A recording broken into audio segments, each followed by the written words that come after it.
Salut à tous, c'est BizBiz. Alors aujourd'hui, l'épisode 874 du Zap Image. On commence avec une info, donc c'est hors foot, mais c'est une triste nouvelle qu'on a pris hier. Donc Luis Enrique a annoncé dans un communiqué le décès de sa fille Xana, atteinte d'une tumeur à l'âge de 9 ans. Donc voilà, on a appris ça hier. Donc Luis Enrique, ancien entraîneur de l'équipe du Barça, il y a quelques mois, c'était le sélectionneur de l'équipe de l'Espagne. Donc on avait parlé en plus dans une de mes vidéos, je vous avais dit qu'en fait, il était absent quand l'Espagne jouait. C'était l'entraîneur adjoint qui prenait sa place, qu'en fait, il avait des problèmes familiaux. Donc certainement, il était aux côtés de sa fille. Donc elle est décédée hier. Donc toutes nos pensées dans la famille de Luis Enrique. Ensuite, à parler du Racing Club de Strasbourg hier qui jouait un match très important. C'était les barrages retour, on peut dire, de l'Europa League. Donc ils se déplaçaient en Allemagne du côté de Francfort. Et on peut dire soirée très compliquée pour eux parce qu'ils ont perdu 3-0. Donc au match aller, c'est imposé 1-0. Donc voilà, Strasbourg est éliminé, on peut dire, de l'Europa League. Bon, des barrages assez dommages. En tout, ils ont fait quand même 6 matchs. Les 5 avant, ça a été, ils ont éliminé quand même 2 équipes avant. Le match aller, ils s'étaient imposé 1-0 contre Francfort. Et ce match retour a été, on peut dire, très compliqué pour eux. Donc voilà, Francfort est qualifié et Strasbourg éliminé. Mais il ne faut pas oublier que Strasbourg quand même a fait un très beau parcours, on peut dire, lors de ces barrages-là. Mais la marche était trop haute contre cette équipe allemande.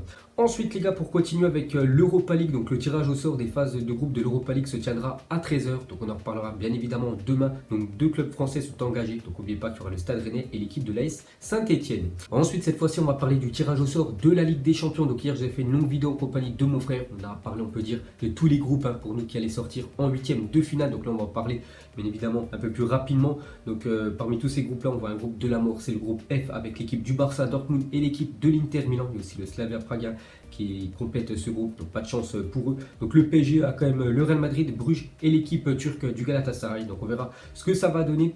Donc on peut voir que la première journée de Ligue des Champions cette saison, ça sera le mardi 17 septembre et c'est une équipe française qui ouvrira le bal. C'est l'équipe de Lyon qui jouera contre le Zénith à 18h55. On peut voir 2 heures plus tard, Lille se déplacera du côté de l'Ajax Amsterdam.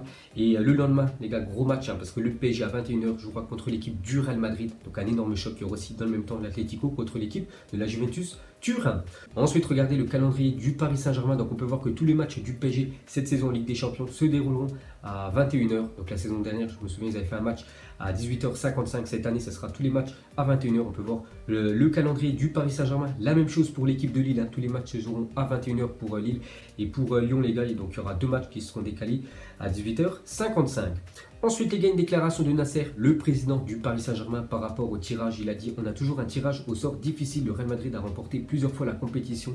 Ils ont fait un gros recrutement, mais on est aussi le Paris Saint-Germain et on va se préparer comme il le faut. Donc bien évidemment, c'est les 2 grosses équipes certainement qui vont sortir de ce groupe, le PSG et le Real Madrid, qui s'est renforcé, on peut dire, avec les arrivées de Jovic, bien évidemment de Eden Hazard et aussi Ferland Mendy. Ensuite, pour continuer avec le Paris Saint-Germain, c'est quand même une mauvaise nouvelle d'affronter le Real Madrid dès la première journée. Pourquoi? Parce que Paris pourrait être dépourvu de Cavani et Kylian Mbappé pour cette rencontre. Donc on sait que Kylian Mbappé s'est blessé il y a quelques jours, donc il devrait être on peut dire indisponible pendant 1 mois. Donc il devrait louper quand même ce match contre l'équipe du Real Madrid. La même chose pour Edinson Cavani qui s'est blessé il y a quelques jours. Donc lui aussi devrait louper ce match contre le Real. Et Neymar suspendu. Donc on va prendre en compte que Neymar reste au PSG. Donc Neymar, la saison dernière, vous vous souvenez, il avait marqué des insultes envers les arbitres sur les réseaux sociaux. Donc il est suspendu. Enfin les 3 premiers matchs en Ligue des Champions. Donc voilà, ni Mbappé, ni Cavani, ni Neymar devraient jouer contre l'équipe du Real Madrid. Et même pourront peut-être louper aussi ces 3-là le match de Lyon quelques jours plus tard. Donc c'est quand même très compliqué pour le Paris Saint-Germain. Ensuite, après du Borussia Dortmund qui sont tombés dans le groupe de la mort. Donc quand Dortmund troll le Barça sur son compte officiel, donc ils ont mis quand même, il est temps de s'entraîner au corner. Le duel est lancé. Donc voilà, il y aura un Dortmund contre le Barça. Donc s'entraîner au corner, c'est par rapport bien évidemment à la demi-finale la saison dernière avec le corner d'Alexander Arnold, où les joueurs du Barça étaient complètement à l'ouest. Ils ont pris ce 4e but. Donc voilà le petit pic de Dortmund envers le FC Barcelone. Et pour finir avec ce groupe de la mort, donc on va parler du Slavia Prague. Regardez la tête d'un dirigeant du Slavia Prague quand il découvre que tout est perdu avant même d'avoir commencé. Parce qu'il y a quand même le Barça, Dortmund et l'équipe de l'Inter Milan et Prague. Donc c'est le petit poussé. Donc voilà, il est complètement dégoûté parce qu'il sait que c'est très compliqué cette saison en Champions League. Ensuite, pour continuer avec la Ligue des Champions, donc on peut voir que le diffuseur RMC Sport a changé sa formule d'abonnement. Donc il faudra désormais payer 25 € par mois au lieu de 19 € avant tout simplement. Donc pour conserver le tarif de la saison dernière, il faudra s'engager à la chaîne sur 1 an. Donc voilà, s'il y a des personnes qui sont abonnées à RMC Sport pour pouvoir voir, on peut dire, la Première Ligue ou même la Ligue des Champions, il faudra payer 6 € de plus à partir de cette nouvelle saison. Donc voilà, une info. Donc bien sûr, sûr vive, on peut dire, le streaming. Ensuite, on clôture cette page Ligue des Champions. On va parler aussi d'un autre événement qui avait lieu hier lors de cette cérémonie. Donc en fait, il y a eu quelques joueurs qui ont été récompensés. On va commencer avec le meilleur gardien de la saison dernière. Donc c'est Alisson Becker remporte le prix UEFA du meilleur gardien. Donc totalement, on peut dire, mérité pour le gardien brésilien de l'équipe de Liverpool. Ensuite, on peut voir que c'est Virgil van Dijk qui remporte le prix UEFA du meilleur défenseur de la saison 2018-2019. Ça aussi, c'est amplement mérité pour le défenseur néerlandais. Le meilleur milieu, les gars, c'est Frenkie de Jong qui remporte ce trophée. Donc ça aussi, c'est mérité.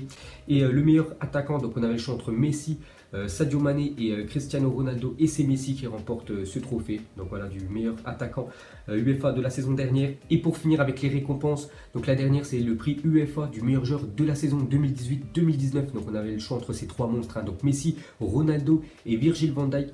Et c'est le défenseur néerlandais qui a été élu à meilleur joueur de la saison dernière. Voilà, 2018-2019, donc ça aussi simplement mérité, voilà, il a bien mérité, hein. Virgil van Dijk. Donc on peut voir les derniers vainqueurs du prix UEFA du meilleur joueur de la saison. Donc la saison dernière c'était Luka Modric, quelques mois plus tard il a remporté le Ballon d'Or. Cette saison c'est Virgil van Dijk, avant c'était souvent Cristiano Ronaldo ou Lionel Messi. Donc on verra, voilà, qui gagnera le Ballon d'Or dans quelques mois. Et pour finir avec ce joueur de l'année UEFA, donc regardez les votes, hein. Donc Virgil van Dijk a obtenu quand même plus de 100 points de plus, hein, que Lionel Messi qui a terminé deuxième et Ronaldo troisième. On peut voir que Sadio Mané est arrivé à la 5e position. Ensuite, officiel, Lucie Bronze Lyon remporte le prix UEFA de la meilleure joueuse de la saison 2018-2019. Donc c'est la dernière récompense qui a été décernée hier. Ensuite, on continue avec des autres infos. Donc on va parler de la liste de Didier Deschamps pour les deux prochains matchs. Donc ça sera France-Albanie et France-Andorre. Donc hier on a fait une vidéo, hein, sur la chaîne de mon frère si vous voulez avoir un débrief plus complet, on peut dire, sur cette liste de 23 joueurs, hein, pour les deux prochains matchs de l'équipe de France. Donc on peut voir juste que pour la première fois depuis mars 2017, Laporte est convoqué en équipe de France. Donc bonne nouvelle, hein, pour Aymeric Laporte, qui est très bon avec l'équipe de Manchester City. Donc il remplace certainement Umtiti qui joue plus avec l'équipe du FC Barcelone. Donc il n'a pas été convoqué par Deschamps.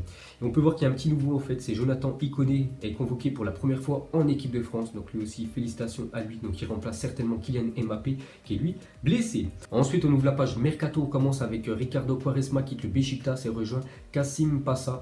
Donc il y a quelques jours je vous avais dit qu'il devait quitter l'équipe du Beşiktaş. Donc voilà, quelques jours plus tard c'est officiel, il reste en Turquie mais change d'équipe. Ensuite, officiel, Alexis Sanchez est prêté à l'Inter Milan avec option d'achat de 15 millions d'euros. Donc ça aussi, on avait parlé hier, il est passé sa visite médicale hier. Cette fois-ci, c'est officiel, il rejoint l'équipe de l'Inter Milan. Alexis Sanchez, hein, on peut le voir sous ses nouvelles couleurs. Donc maintenant, à lui de faire une bonne saison, parce que les saisons précédentes ont été très compliquées pour le Chilien.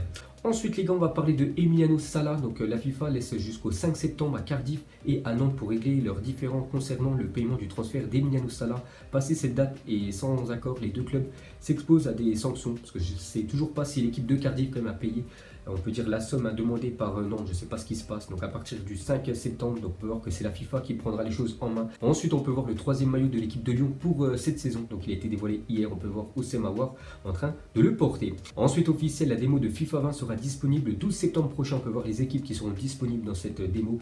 Et le jeu sortira, lui, le 27 septembre prochain. Ensuite, on va parler de Kostas Mitroglou qui a joué hier son premier match. Donc il est rentré en cours de jeu et 2 minutes plus tard, il a marqué son premier but avec sa nouvelle équipe, hein, du PSV. Donc incroyable, hein, pour Mitroglou. Donc la légende Mitroglou vient de marquer son premier but 2 minutes après son entrée en jeu. Donc nombre de buts cette saison. Donc Choupo-Moting 2. N'oubliez pas qu'il a marqué un doublé il y a quelques jours. Mitroglou 1, Messi et Ronaldo 0. Donc les hommes mentent pas les chiffres. Donc voilà, c'est vrai qu'ils ont des meilleurs stats, hein, ces deux-là, que CR7 et Lionel Messi. Ensuite, une scène incroyable hier soir en Europa League. Donc écoutez bien, donc Lamkel Zededier a inscrit le but qui offrait la qualification en Anvers. À la 73e minute, a réalisé la célébration du maillot. Donc voilà, comme Ronaldo, comme Nabil Fekir ou même Lionel Messi.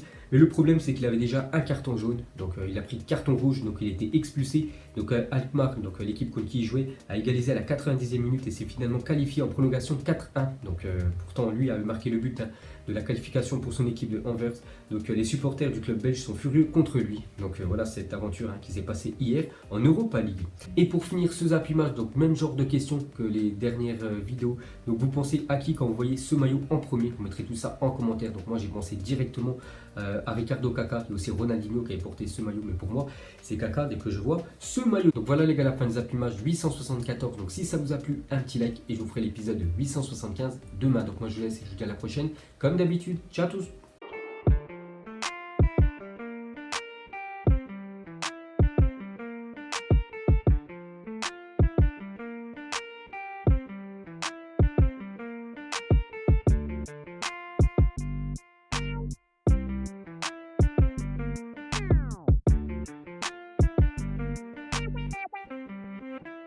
Narco Melody.